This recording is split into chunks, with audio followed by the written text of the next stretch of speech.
the Language Zone. I do lessons there as well as several other people do too. You can join them in the description below, discord.gg/tlz.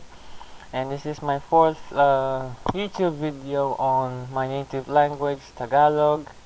And if you want to keep up to date to my lessons, you can just join the server and you can check out the material that I've sent in the server. So let's get right into it. So our topic for today is affixes and tenses part 2, where we will go more in depth on their uses and clarifications on some of them.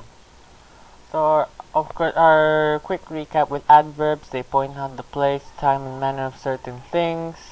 For example, doon, a place, kahapon, yesterday, mabilis, fast. And there, of course, you already know what adverbs are.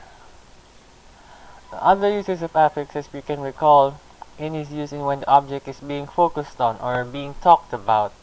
And using in after the base form of the verb indicates the object is doing the action. The correction is the subject doing the action.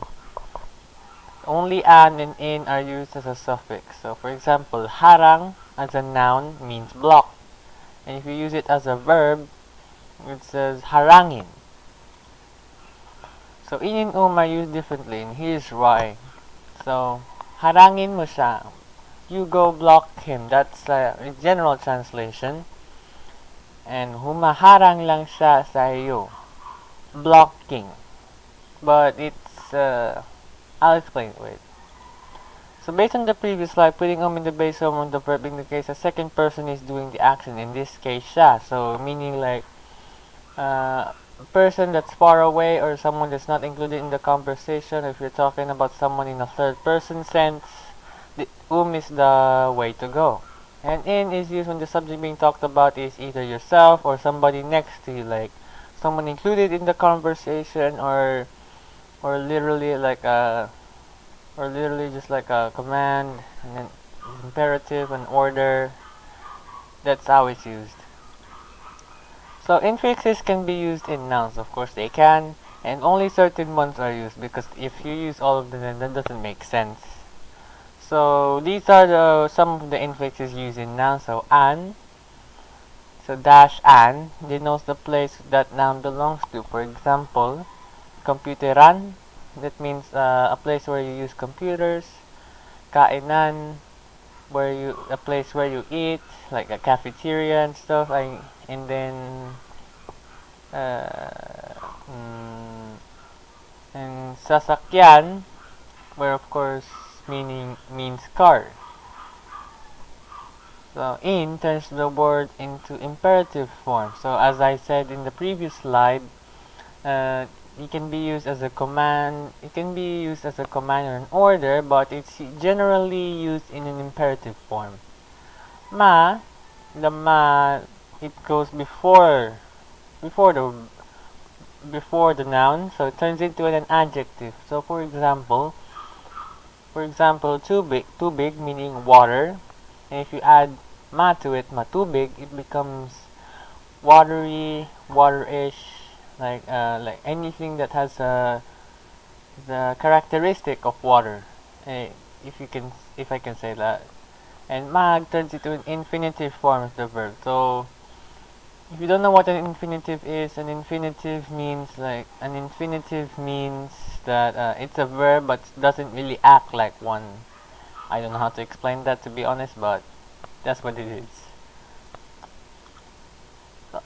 So other uses of affixes again. So for example, here's another one.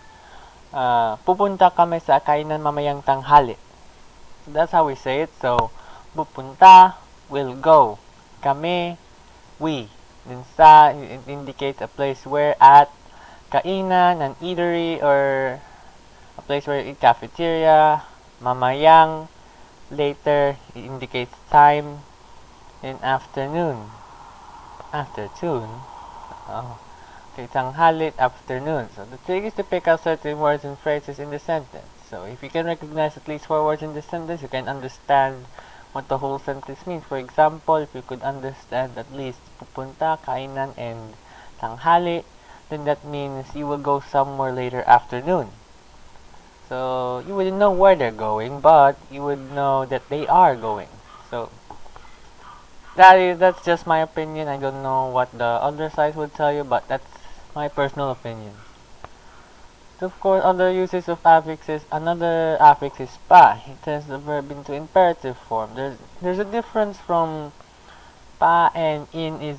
There's a difference from both of them because in is just like you doing the action and the a simple command, and then pa it's just like you're asking for it.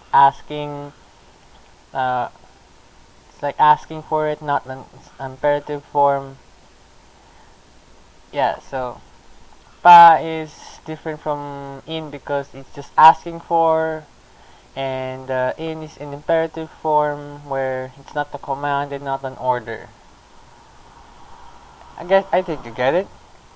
So pa is also a prefix to verbs that indicates an action is about to be done. So for example, alis or leave, paalis, just about to leave. So paalis na siya po. So it just says he's about to leave.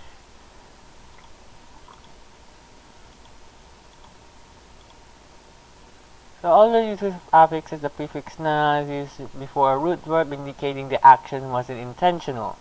Sir, nabasag po yung baso, the glass broke, but indicating it's unintentional, or nakuha, na na, na nawala, were lost but it's unintentional. So yeah, you get it. So in explanation, there are more of these affixes out there. I can mention them all, but it will take too much time next lesson. So the next lesson might be about Philippine culture. That might get you excited, probably, but of course you can just my country is just about the Google search away, so you can just probably know what they all are just from reading a few articles. But I feel like doing it anyway. So extras, nothing else. Oh, if you want to be fluent Filipino, being a native, yeah, it's going to take you more than usual. Trust me, from my perspective and from me reviewing materials over and over again, I've seen that Filipino is a complex language, and it is hard. It is hard. Trust me. Oh, if you haven't already join Discord, join Discord and join TLZ. Over here, the link is here, and ignore this because this has been this form has been in there for more than 3 months and nobody has answered it, so don't bother. So okay, thanks for your time, and I'll be seeing you in the next one. Sayonara.